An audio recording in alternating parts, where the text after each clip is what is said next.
നമസ്കാരം. മാനുവലെ കോൺഗ്രസിനൊപ്പം നിൽക്കണം. മാനുവൽ എന്ന 2020 ശക്തനായ പോരാളിയുമായിട്ട് അല്ലെങ്കിൽ വ്യക്തിയുമായിട്ട് കേരളത്തിലെ പ്രതിപക്ഷ നേതാവ് വി ഡി സതീശൻ നടത്തിയ ഒരു ഫോൺ സംഭാഷണം കഴിഞ്ഞ ദിവസം 2020 ഗ്രൂപ്പ് പുറത്തുവിട്ടു. അതായത് എല്ലാവരെയും വിളിച്ച് കാല് പിടിക്കുകയാണ്. ജമാഅത്തെ ഇസ്ലാമിക്കാരനെ വിളിക്കണം, PDP-കാരനെ വിളിക്കണം, SDP-കാരനെ വിളിക്കണം, എല്ലാ ആളുകളെയും വിളിച്ച് കാല് പിടിക്കുകയാണ്. ആ കൂട്ടത്തിൽ 2020-കാരനെയും വിളിക്കുന്നു.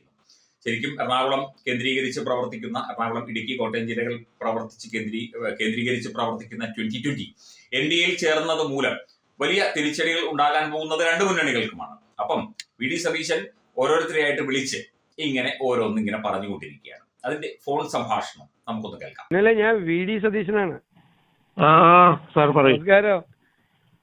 മാനുവൽ എന്താ ഇങ്ങനെ? മാനുവൽ നമ്മുടെ കൂടെ നിൽക്കണം, കോൺഗ്രസിന്റെ കൂടെ. അങ്ങനെ വേറെ തീരുമാനമൊന്നും എടുക്കരുത്. ഞാൻ സംഘടനാപരമായിട്ട് അവിടെ നമുക്കത് പറഞ്ഞ് അറേഞ്ച് ചെയ്ത് തരാം. പാർട്ടിക്കകത്ത് നിൽക്കണം മാനുവൽ, നമ്മളൊക്കെ പറയണല്ലേ. അങ്ങനെ പോവല്ലേ? മാനുവൽ ബേസിക്കലായിട്ട് ഒരു കോൺഗ്രസ്സുകാരനല്ലേ, അല്ലേ? എനിക്കറിയാം അവിടുത്തെ ചെറിയ വിഷയമൊക്കെ, അതൊക്കെ ഞാൻ പരിഹരിച്ചു തരാം. പാർട്ടിക്കകത്ത് നിൽക്കണം, സംഘടനാപരമായിട്ട് നിൽക്കാൻ വേണ്ടിയുള്ള സംവിധാനമൊക്കെ ഞാൻ ഉണ്ടാക്കി തരാം. എടാ, ഞാൻ സീരിയസ് ആയിട്ട് പറയാം. ഞാൻ നോക്കിക്കോളാം പേഴ്സണലായിട്ട്. എനിക്കറിയാവുന്നതല്ലേ, ആളെ ഫാദറിനൊക്കെ അറിയാവുന്നതല്ലേ.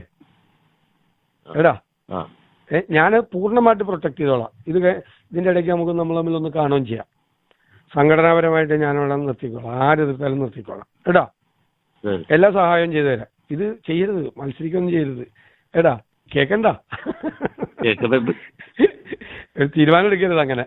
എടാ, എന്റെ ഒരു റിക്വസ്റ്റ് ആണ്. ഞാൻ അങ്ങനെ ഒരു ബ്രദർ പറയുന്ന പോലെ കരുതണം. ഒന്നുകൂടെ ആലോചിക്കണം കേട്ടാ. ശരി ശരി ശരി. അത് കഴിഞ്ഞ് തീരുമാനം എടുത്തു കഴിഞ്ഞാൽ നമ്മൾ തമ്മിൽ കാണും ഈ ദിവസങ്ങൾ തന്നെ. ഞാൻ പ്രൊട്ടക്ട് ചെയ്തോളാം പാർട്ടിക്കകത്ത്. എടാ, ഓക്കെ ഓക്കെ. എല്ലാം സംഘടനാപരമായി എന്ത് തേങ്ങയാണ് സംഘടനാപരമായിട്ട്? ഒരു സംഘടനാ തെരഞ്ഞെടുപ്പ് നടത്താൻ കോൺഗ്രസിനെ കൊണ്ട് പറ്റുന്നുണ്ടോ? തെറ്റുകുറ്റങ്ങളും അല്ലെങ്കിൽ പരാതികളും അടിയും ഇടിയും ഇല്ലാതെ എന്തെങ്കിലും ഒരു പ്രവൃത്തി ഇന്ത്യൻ നാഷണൽ കോൺഗ്രസ് എന്ന പാർട്ടിയിൽ നടക്കുന്നുണ്ടോ? ഗ്രൂപ്പിസം അല്ലാതെ അവിടെ എന്തെങ്കിലും നടക്കുന്നുണ്ടോ? ഇവിടെ ദേശീയതയ്ക്കൊപ്പം സാബുജിക്കും കൂട്ടരും NDAയിലേക്ക് അവർ ദേശീയതയ്ക്കൊപ്പം നിൽക്കുകയാണ് എന്ന് ഹൃദയത്തിൽ കൈ ചേർത്ത് വെച്ചുകൊണ്ട് അവർ മാറിക്കഴിഞ്ഞപ്പോൾ മുതൽ സതീശനും കൂട്ടർക്കും ഹാലിളകിയിരിക്കുകയാണ്. എന്തായാലും കുറച്ച് സീറ്റ് കിട്ടുമായിരിക്കും. ഇതുപോലെ ആൾക്കാരെയൊക്കെ വിളിച്ച് ചോദിച്ച് ഓരോ കാലും പിടിച്ച് കൈയും പിടിച്ച് കരഞ്ഞ് നിലവിളിച്ച് കൂടെ നിർത്താനുള്ള പരിപാടിയാണ്. എല്ലാവരും അത് കേട്ട് അങ്ങ് പോകണമെന്നില്ല. ചില ആളുകളൊക്കെ തന്നെ ഇവിടെ കോൺഗ്രസിലേക്ക് 2020 നിന്ന് പോയതായിട്ട് അറിയാൻ സാധിച്ചു.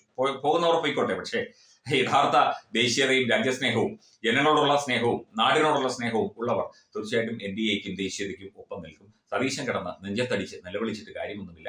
ആരെയും ഫോൺ വിളിച്ച് എന്താന്ന് വെച്ചാൽ ചെയ്യാമെന്നൊക്കെ പറയുന്നുണ്ട്. പൈസ ആരാന്നോ എന്തോ അറിയില്ല. എന്തായാലും കൊള്ളാം, നല്ല കാര്യം തന്നെ.